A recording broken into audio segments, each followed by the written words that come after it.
Welcome to MetroCasting, a brand new show all about the area in which we live and especially you. Local bands, some say, are a dime a dozen. Some are good, some are not so good.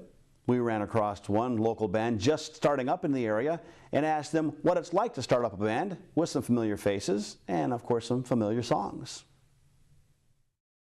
Any given area of the country has its own number of local bands playing everything from rock and roll and blues to country, Latin rhythms, classical, and everything in between and beyond.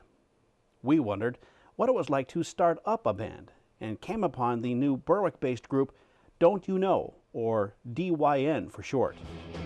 Featuring a cast of seasoned and familiar local musicians, we caught up with DYN at a recent rehearsal where all 6 members continued to work on getting in sync with each other on stage. Mark and I and Tino have played a long time. You know, I've played with Mark for probably over 20 years, and this is not really that different because we're so used to playing. We know each other, we know each other well, and so just some new members that you know, have joined us. So it's not that much different. You know, when you've been playing as many years that we've been playing, it's pretty natural just to keep on going. You know, it's just like another day at the office. If you get into a group with a bunch of guys who know what they're doing, it's the magic.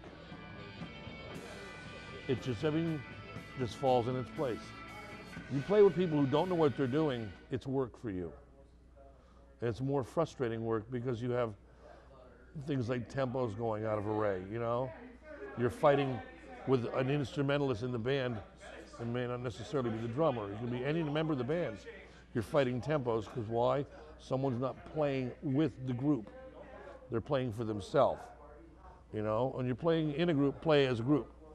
You want to play by yourself, go home and practice your instrument and play by yourself.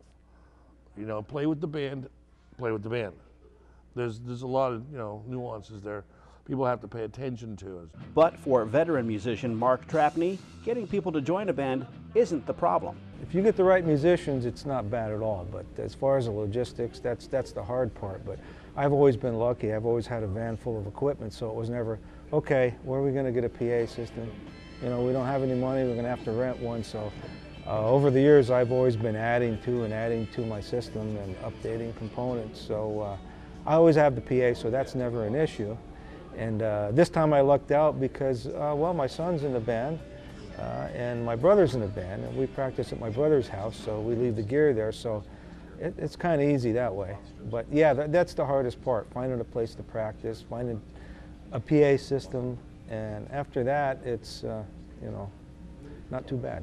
New to playing with this particular group of musicians is bass player John Walsh, who told us how he came to be part of the band. I've seen them in other bands, and I've never played with them before, but I've seen them and they asked me to join it, so I joined. So what is the toughest part about coming to a group of guys who've played together for a couple of years, knowing each other for a long time? Here's the new guy. How tough is that for you? It's a little tough for me to learn all the songs, but I think we're coming along and we're doing good. And Mark Trapney II says being the son and nephew of good musicians puts a little more pressure on his shoulders. It's kind of intimidating because they are very seasoned musicians, and you know, that's like their right hand, and to me that's, you know, a little more foreign because I didn't take it as seriously as they did, of course, but you know, it's fun. Who taught you? I took a year of lessons and then basically just listened to the radio and played along. Any pointers from your dad at all? Excuse me? Any pointers from your father at all? Oh, of course, I get told when I'm doing wrong. But you know, you pick things up by watching. You know, I'm trying to read a little bit about theory and delve a little deeper into that realm, but trying to understand why I'm playing the things I'm playing. You know, not just because it sounds good.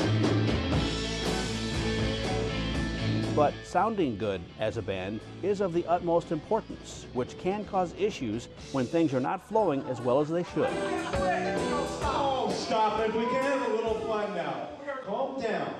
Let me hear you. I'm trying to talk, all right? Yeah, well, we're trying to play.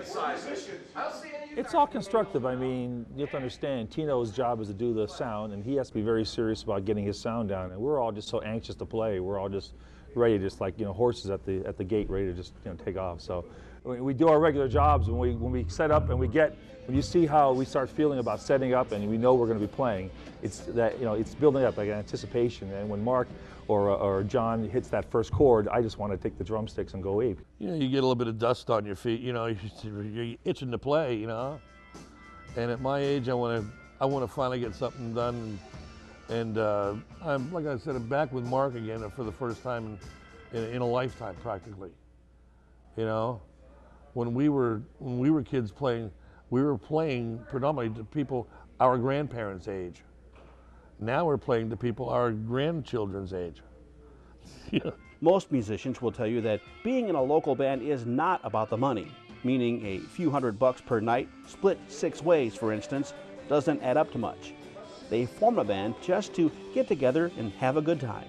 It's an outlet. It's a way to blow off some steam. It's a way to make a little bit of noise, maybe get a little bit of notoriety, say, hey, look what I'm doing. You know, hey, that sounded good, man. Nothing makes you feel better when someone says, hey, you played that well, or boy, that sounded good. You know, that really that does me a lot of good. I like to hear that. That way, you know, all the work you put into it at least paid off for something. You might not get paid much, but you know, hearing the compliments is really nice. It's a way to get, you know, relax and after working all day and just relax and play a little music. It's just relaxing to me. Speaking of work, all these guys, as do most local musicians, have day jobs. For instance, Ben is a general contractor. Mark is a cable television specialist. John runs his own surveillance company. Joel's a warehouse manager. Mark II is an auto technician, and Tino is a general laborer. And they all have musical tastes as varied as their careers. Besides playing rock and roll, and I played country music for a long time. I played with, you know, Ben Mike off and on for a long time, 20 years. I played jazz. I studied classical guitar on my own. I play in church. My wife's a music teacher and violinist. We do a lot of duets together over the years in church and various shows and so on. That's like another one of my passions is playing classical music. And but right now I'm kind of in the rock and roll mode. So a lot of times they fight each other. I love blues. I love blues. I guess I'm a blues drummer at heart, and of course rock and roll is right up there because rock and roll has its roots in blues, you know. So, but jazz, I played everything. I played swing music. I played, you know, big band. I played orchestra music. So I played it all. I played march music. I played polkas, you know, and so. But rock and roll was probably the most fun. And fun, according to Mark II, is why he joined Don't You Know. At the end of the day, it's, you know, it's just fun to me, you know. I'd like to keep it that way.